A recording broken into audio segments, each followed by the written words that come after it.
Rushikonda beach blue flag సర్టిఫికెట్ను చేజార్చుకోవడం నిజంగా బాధించే అంశమా? ఒకవేళ అదే నిజమైతే తీర ప్రాంతం మొత్తాన్ని పరిశుభ్రంగా ఉంచాలనే ఆలోచన ప్రభుత్వానికి ఇప్పటికే కలగాలి కదా. డెన్మార్క్ వాళ్ళు ఇచ్చే సర్టిఫికెట్ కేవలం పైపై మెరుగుల కోసమేనన్న అపవాదు ప్రభుత్వం మూటకట్టుకోవాల్సి వస్తుందేమో. దీనిపై విశాఖ వాసులు, మత్స్యకారులు, సామాన్య ప్రజలు ఏమనుకుంటున్నారో వారి మాటలోనే విందాం.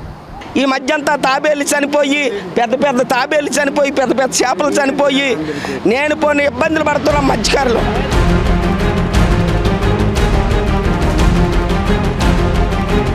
పండుగైనా జనం వచ్చేవారు, ఇప్పుడు ఎవరైనా రావట్లేదు చెత్త వల్ల.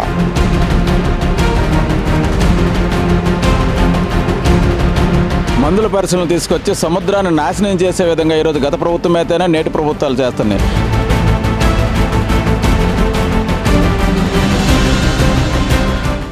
నా పేరు అల్లుపల్లి ఎల్లాజీ అండి. మరి ఆంధ్రప్రదేశ్ రాష్ట్ర మత్స్యకారుల సంఘం చైర్మన్ను. మరి ఒక రుషికొండ దగ్గరే పరిశుభ్రం చేసి వేరే కంట్రీ వాళ్ళు కానీ లేకుంటే మన దేశానికి సంబంధించిన వాళ్ళు కానీ సర్టిఫికేట్ ఇస్తామంటే మరి తీర ప్రాంతం అంతా ఎంత కాలుష్యం అయిపోయి ఉందో బీచ్ చూడండి. మా ఈ కాలుష్యం వల్ల మా మత్స్యకారులకి చాలా నేనుపోని ఇబ్బందులు జరుగుతున్నాయి. డీప్లోకి వెళ్తేనే కానీ చేపలు పట్టుకోవడానికి అవ్వట్లేదు. మరి వీళ్ళు ఎక్కడెక్కడి నుండో వచ్చి మా కెమికల్ కంపెనీలు పెట్టి రకరకాల గెడ్ల వల్ల నేనుపోని కాలుష్యం చేస్తే అదంతా వచ్చి సముద్రంలో కలిసిపోతుంది. సముద్రం అంతా కాలుష్యం అయిపోతుంది, బీచ్ అంతా కాలుష్యం అయిపోతుంది. ఒక రుషికొండ దగ్గరే ఎవరో పర్యావరణకులు వస్తున్నారని చెప్పేసి అక్కడే బాగు చేస్తే మరి బీచ్ అంతా ఏమైపోయినట్టండి. మా కోస్తా 9 జిల్లాలో ఇటు నెల్లూరు టు ఇచ్చాపురం, ఇవతల తమిళనాడు బార్డరు, ఇవతల ఒరిస్సా బార్డరు, మా తీర ప్రాంతం అంతా బాగు చేయమనండి. మా తీర ప్రాంతం అంతా బాగు చేసి మన దేశం ద్వారా కానీ వేరే కంట్రీల ద్వారా కానీ సర్టిఫికేట్ ఇవ్వమనండి. మా విశాఖపట్నం ఇంకా బాగా పాడవుతుంది. రెండోది మా కాలుష్యం అయిపోయి ఈ గెడ్ల వల్ల నేను పోను చెత్త వేసేసి మా సముద్రం కాలుష్యం అయిపోయి మా మత్స్యకారులు రోడ్డు పడే పరిస్థితి వచ్చిందండి. మా మత్స్యకారులకి జీవనోపాధి లేదు. ఈ కెమికల్ కంపెనీల వల్ల ఈ కాలుష్యం గెడ్ల వల్ల రకరకాలుగా ఇబ్బందులు పడి నేను పోనట్టుగా మా తీర ప్రాంతం అంతా పాడవుతుంది. మా తీర ప్రాంతం అంతా వదిలేసి ఒక రుషికొండ దగ్గరే బాగు చేసి ఆ రుషికొండకే ఎవరో వచ్చి అక్కడ సర్టిఫికేట్ ఇస్తున్నారంటే మా మత్స్యకారులు అందరం ఏమైపోవాలి? తీర ప్రాంతం తీర ప్రాంతం అంతా బాగు చేసి సర్టిఫికేట్ ఇవ్వమనండి. ఇంకా ప్రభుత్వాలు మేము చెప్పుకుంటాం, సెంట్రల్ గవర్నమెంట్ కావచ్చు, స్టేట్ గవర్నమెంట్ అవ్వచ్చు, ఎవరైనా మాకు పర్వాలేదు. మా తీర ప్రాంతం అంతా పరిశుభ్రం చేసి సర్టిఫికేట్ ఇవ్వమనండి, మాకు ప్రాబ్లం లేదు. కానీ చిన్న అమ్మవారి గుడిలాగా రుషికొండ దగ్గరే శుభ్రం చేసి ఏదో సర్టిఫికేట్ పొంది ఏదో తప్పసలు కొట్టుకుందామంటే మత్స్యకారులు తీర ప్రాంతం ఏమవ్వాలి? అదైతే జరిగే పని కాదండి. మాకు చేస్తే మాకు తీర ప్రాంతం అంతా పరిశుభ్రంగా చేసి మా మత్స్యకారులకి కాలుష్యం కలగంట మా చిన్నపిల్లలు అప్పుడైతే ఇక్కడ 4-5 బార్లలో నూతులోకి వెళ్తే చేపలు పడిపోయినండి. ఇప్పుడు డీప్లోకి 40-50 బార్లలోకి వెళ్తేనే కానీ చేపలు దొరకట్లేదు. అంటే రకరకాల కెమికల్ కంపెనీలు కట్టి రకరకాల కాలువల ద్వారాగా కాలుష్యం వదిలేసి మా సముద్రం ఏకదమ్గా పాడైపోయింది. మొత్తం కాలుష్యం అయిపోయింది. ఇక్కడ దివిస్ కంపెనీ ఉందంటే 400-500 ఎకరాల్లో ఆ కంపెనీని సాగిస్తూ మొత్తం ఫార్మా అంతా కలిపితే 100 ఎకరాలు. ఇక్కడ ఒక దగ్గర ఉంది 400-500 ఎకరాలు. ఈ దివిస్ వల్ల ఈ మధ్య అంతా తాబేలు చనిపోయి పెద్ద పెద్ద తాబేలు చనిపోయి పెద్ద పెద్ద చేపలు చనిపోయి నేను పోని ఇబ్బందులు పడుతున్నాం మత్స్యకారులు. బాబు అంచేతనేటంటే మాకు కోరుకునేది ఒకటే, ఒక రుషికొండే కాదండి బాగు చేస్తే తీర ప్రాంతం అంతా బాగు చేసి మా మత్స్యకారులు ఆదుకుంటారని, మా తీర ప్రాంతాన్ని ఆదుకుంటారని మీ ద్వారాగా ప్రభుత్వాన్ని కోరుకుంటున్నాం. చేస్తే ఇంకా బాగుంటుంది. మాకు ఈ జనాలు విపరీతంగా వచ్చిన వాళ్ళు ఇప్పుడు రాకమానేశారు. స్థానానికి వచ్చిన వాళ్ళు అప్పుడు శివరాత్రికి అయితే బోల్ మంది వచ్చేవారు, చాలా ఎక్కువ జనం వచ్చేవారు. శివరాత్రికైనా హోలీ పండగకైనా ఓ పున్నానికి ఏదో ఊర్ల పండుగ ఏదో పండుగ అయినా జనం వచ్చేవారు. ఇప్పుడు ఎవరైనా రావట్లేదు చెత్త వల్ల. చాలా ఇబ్బంది అయిపోతుంది జనాలకి. రుషికొండ బీచ్ని అభివృద్ధి చేస్తామంటున్నారు, దానికోసం సర్టిఫికేట్ ఇస్తాం. రుషికొండ ఇక్కడి నుంచి అలాగే వెళ్తాం. రుషికొండ మేము మా బీచ్ మాకు శుభ్రంగా ఉంటే మేము వెళ్తాం, మేము ఇక్కడ ఉంటాం. అది మాకు కావాల్సింది. అంటే ఋషికొండలాగా మీ బీచ్ కూడా శుభ్రం చేయాలి. శుభ్రం చేయాలి. ఏదో ఈ కాలం ఎటు పక్క పంపించేసి మాకు నీట్గా ఉంటే చాలు. ఇక్కడ చిన్న చేప అయినా ఇది అప్పుడు చిన్న చేపలు కూడా లేవు. ఆ చేపల తింది ఏ జబ్బు వచ్చేది అది తెలియట్లేదు. మాకు పరిస్థితి మా పరిస్థితిలాగా ఉంది. చాలా కవర ఇది చెత్త కూరబొండ అన్నీ వచ్చేసి మాకు చాలా ఇబ్బంది పెట్టేస్తున్నాయి. అంటే ఋషికొండనే పట్టించుకుంటున్నారు, మరి మిమ్మల్ని పట్టించుకోరా? పట్టించుకోవట్లేదు ఎవరు, ఏ ప్రభుత్వం పట్టించుకోవట్లేదు.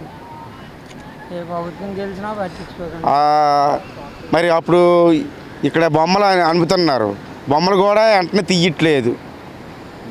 మా పరిస్థితిలాగా ఉంది. ఇక్కడ ఏటకెళ్ళని చాలా ఇబ్బందిగా ఉంటుంది. వర్షాలు వస్తే మాత్రం ఇంకా విపరీతమైన చెత్త కంపు, చాలా ఎక్కువ చెత్త వచ్చేసి ఊర్లోకి వచ్చినట్టు అయిపోద్ది వాసన. అలా ఉంది మా పరిస్థితి. ఇంకా వర్షాలు లేవు, వర్షాలు వస్తే ఇంకా ఎలా ఉంటుందో తెలియదు. మా పేరు సత్య.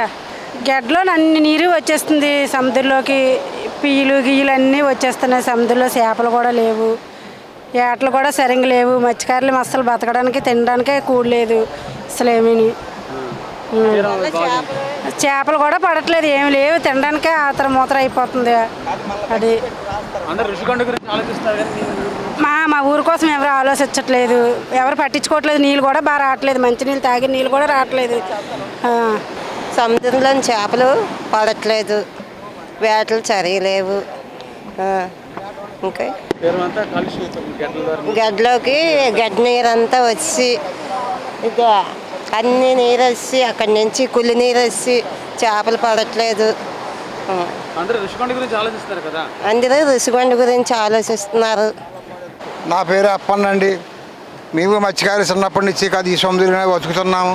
ఇప్పుడు నేను చిన్నతనంలో నుండి మాత్రం ఇప్పుడు 65 సంవత్సరాలు ఏజ్ అది. ఇప్పుడు చిన్నతనంలో 10 సంవత్సరాల కానిచ్చి ఆసాం పట్టే బతికాము మేము. మీరు ఒక చూడడం అనేది దృష్టి పడుతున్నారు తప్ప మాత్రం మీ మత్స్యకారులు అంత జనం ఉన్నారు, అంత జనం పోతున్నామనే సంగతి కూడా మీరు గవర్నమెంట్ మీరు చర్య తీసుకోవడం లేదు.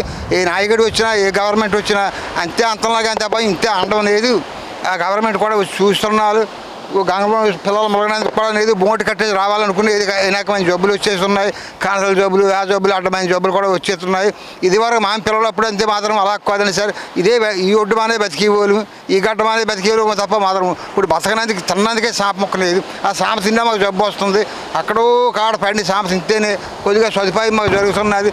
మీరు బాగు చేయాలి అనుకుంటే మా ప్రజల మీద మీకు మంచి మనిషిగా ఉంటే ఈ మత్స్యకాయల కల్లా బీచ్ రోడ్ అంతవరకు అయితే ఉన్నది. మీరు అంతవరకు శుభ్రం చేస్తే మమ్మల్ని శుభ్రం మేము బతకగలం, పుట్టవచ్చులని బాగుపడాలి కానీ తప్ప మాత్రం మీరు మా మత్స్యకాయలను బతకాలంటే మాది చాలా కష్టము. ఇంకా మాకు పుట్టవచ్చిన పిల్లలు అయితే ఇంకా అనవసరం వేస్ట్ అయిపోతారు. అన్ని రకాల గడ్డలు కూడా వచ్చేస్తున్నాయి. కవర్లు వేయడం, మత్స్యకాయలు ఇయ్యేటి, ఆ కవర్లు కూడా చేపలు మింగేయడం, అవి తినడం, ఆ చేపలు చచ్చిపోవడం కూడా జరుగుతున్నాయి. మాన మంచి దృష్టిగా ఉంటే పదల మన మత్స్యకారులు మన ఇసుల పారతాలు అన్ని ఇప్పుకోండి ఒకటే మీరు పట్టుకొని ఉంటే కాదు. ఆడ జోడుగుల పడ ఉన్నది, ఇవన్నీ ఉన్నది, మరి ఇక్కడ జాలారపాట ఉన్నది, ఇక్కడ సవన్ గాంధీ బొమ్మ ఉన్నది, అక్కడ గంగవారం ఉన్నది, దప్పవాల ఉన్నది, అక్కడ అంత దేశం వెళ్ళా మాత్రం అయ్యే ఉన్నాయి. తూర్పు పక్కకి ఇటు దేశం కూడా మాత్రం అంత సముద్రం పోలివేని కంచూరు పాలెము ఇదంతా అన్ని భీములు ఈ రకరకాల ఊర్లు ఉన్నాయి. ఇదంతా రా సముద్రం అని బతకవలసిన వాళ్ళు చేస్తే అందరికీ మంచి చేయండి. ఏదనుకుంది మా ప్రజల్లో మేము మత్స్యకారులలో మీ అందులోనే కలిపేసుకోండి. అంతకుమించి మేము ఏ సప్పనారం మీ గవర్నమెంటే ఇదాన్ని సాల్వ్ చేసి అవుతుంది కానీ మా వరకు ఏది అవ్వదు. నా పేరు కొండబాబు అండి, మత్స్యకారునండి. ఇప్పుడు ఋషికొండ దగ్గర నుంచి క్లీన్ చేస్తాను అంటున్నారు. మరి తీర ప్రాంతం అంతా చెత్త చెదారం ఉంది. మరి దీని పరిస్థితి ఏం చేస్తారని మీరు ఆలోచిస్తే బాగుంటుంది. ఒక్కటే క్లీన్ చేసుకుంటే ఈ మొత్తం చెత్త చెదారం అంతా వచ్చి మత్స్య సంపద కూడా కోలుకుపోతుంది. చూస్తే అప్పుడంటే ఒడ్డుని లాగి చేపలు, ఇప్పుడు చూస్తే 80 మైళ్ళు 90 మైళ్ళు వెళ్ళిన దాకా మత్స్య సంపద లాగట్లేదు.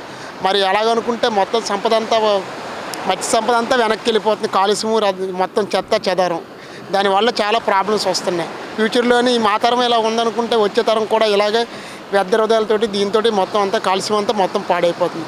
దీనివల్ల తక్షణమే ప్రభుత్వం చర్య తీసుకొని బీచ్ మొత్తం అంతా బాగు చేసి నీట్గా చేసి ఇక్కడ ఈ తీర ప్రాంతం జోడుగులపాలెం దగ్గర నుంచి అక్కడి నుంచి ఎండాడ మొత్తం అంతా పెద్ద జాలరపేట అటు ఫిషింగ్ హార్బర్ దాకా నీట్గా ఉంచితే రాబోయే తరాలకు కూడా మనకి బాగుంటుంది.